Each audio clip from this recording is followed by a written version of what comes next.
सामने वाले को हल्का जान के भारी होया, सामने वाले को हल्का जान के भारी होया और आपकी मयार देखी है कितने मयारी होया। उफ तलक करते नहीं जिले इलाही के खिलाफ और आपको दरबार की आदत है दरबारी हुआ। कद बड़ा नहीं करता है एड़ियां उठाने से, अक्सर इज्जत मिल जाती है विनम्रता से सर झुकाने से। इनको पता होना चाहिए। अबू आजमी ने माफी नहीं मांगी, अखिलेश यादव ने उनके कान नहीं खींचे, उनको निष्कासित नहीं किया। दोस्तों आप याद करिए अमेरिका के world trade tower, world trade centre पर दो विमान टकराया था। याद होगा पूरी दुनिया में तहलका मच गई थी। 3000 अप्रॉक्स लोग उसके अंदर मारे गए। उस टेररिस्ट को, उस आतंकवादी को अमेरिका ने पकड़ के मारा और उसका कोई मजार, उसका कोई कब्र नहीं बनने दिया, इसलिए क्योंकि आने वाली पीढ़ियों के लिए ये एक बहुत बड़ा महान इंसान बन जाएगा और इसकी पूजा होती रहेगी। क्या किया, उसको समुद्र में फेंक दिया। लेकिन हिंदुस्तान के अंदर में कितने क्रूर शासक औरंगजेब जो किस तरीके से मारा हमारे योद्धाओं को, संभाजी महाराज को, उसका मजार आज भी है और उसकी महिमा मंडल हो रही है। उसके तारीफ में कसीदे पढ़े जाते हैं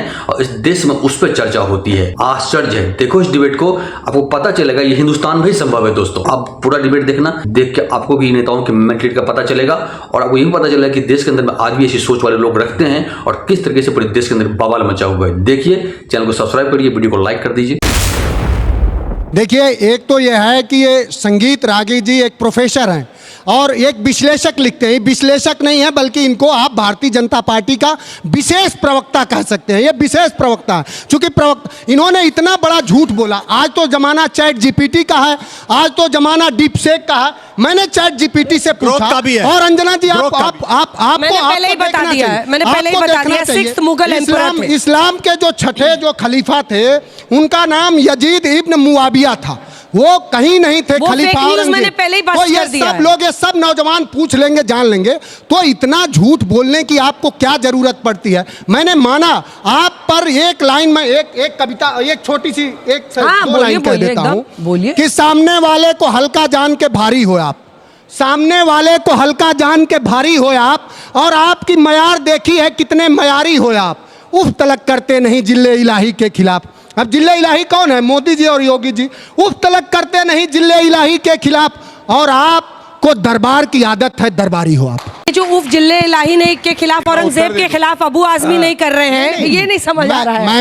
मैंने हजार बार को आप लोग जिले इलाही क्यों बना रहे हैं? अधिकृत प्रवक्ता होने के नाते बार बार कह रहा हूं कि हमारे मुल्क का, हमारे लोगों का, नौजवानों का, इस देश का नायक कभी भी औरंगजेब नहीं है। इस देश के नायक बहादुर शाह जफर हैं।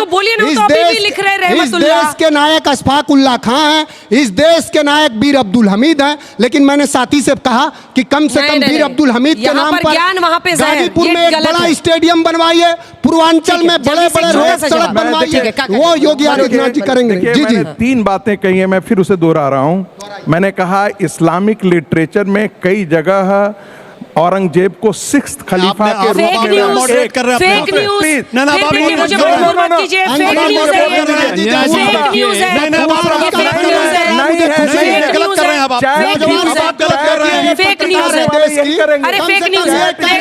सर्टिफिकेट मत दीजिए। आप लोगों का कोई ठिकाना नहीं है, इधर से उधर गुलाटी मारने वाले लोग हैं आप लोग।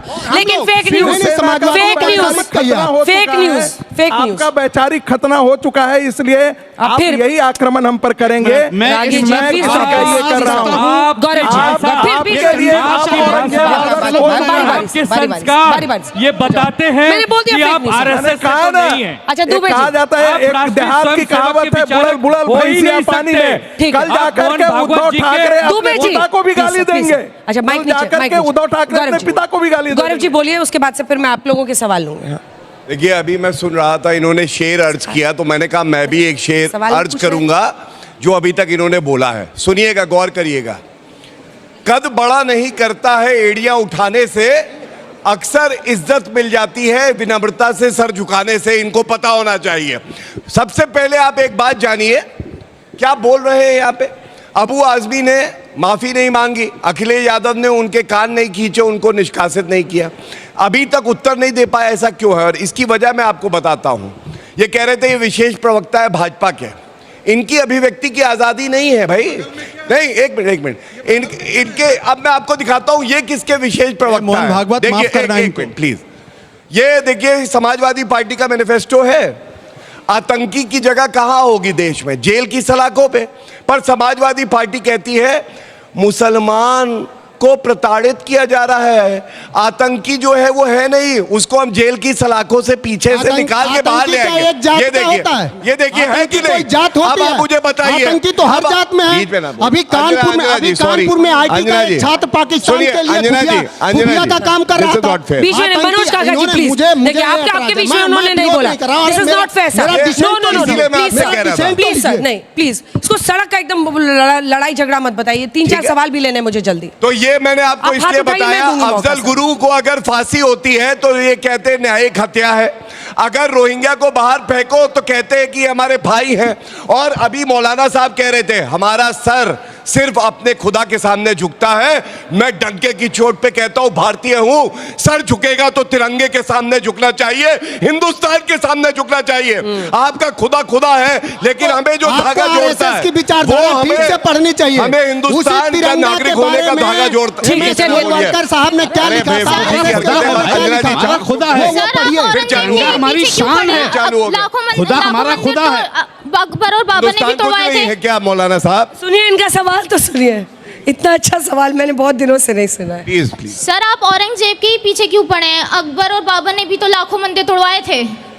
सर आप क्यों पड़े, एक के ही पीछे क्यों पड़े हैं आप? तीनों के पीछे। आपने जो बात कही मैं अपनी बहन को एक बात जरूर कहूंगा, आप कह रहे हो औरंगजेब के पीछे पड़े हैं। छोटे। पहली बात, औरंगजेब हमारे आगे हो नहीं सकता है, औरंगजेब और पूरे मुगलों को उखाड़ फेंकेंगे भारत से, याद रखना। औरंगजेब रोड जब मोदी जी प्रधानमंत्री बने, औरंगजेब रोड हुआ करती थी मेरी बहन, आज उसका नाम है डॉक्टर APJ अब्दुल कलाम की रोड, और ये हमारे लिए गर्व की बात है। हमारे हीरो कौन है ये हम तय करेंगे। जल्दी, मुझे रोजा का टाइम हो रहा है, बस एक बात कह दूं, चूंकि 2 भाषण इन्होंने तीसरी मर्तबा में बोला, पहला तो लोकसभा वाला था और जो दूसरा भाषण है वो BMC के चुनाव वाला है। भाजपा से आप सिर्फ लफाजी सुन सकते हैं, बयानबाजी सुन सकते हैं, बांग्लादेशी एंगल मिल रहा है नागपुर में, सेंट्रल में तुम्हारी सरकार, महाराष्ट्र में तुम्हारी सरकार, इस पर नहीं पहुंच पा रहे, उखाड़ के फेंक देंगे मुगलों को।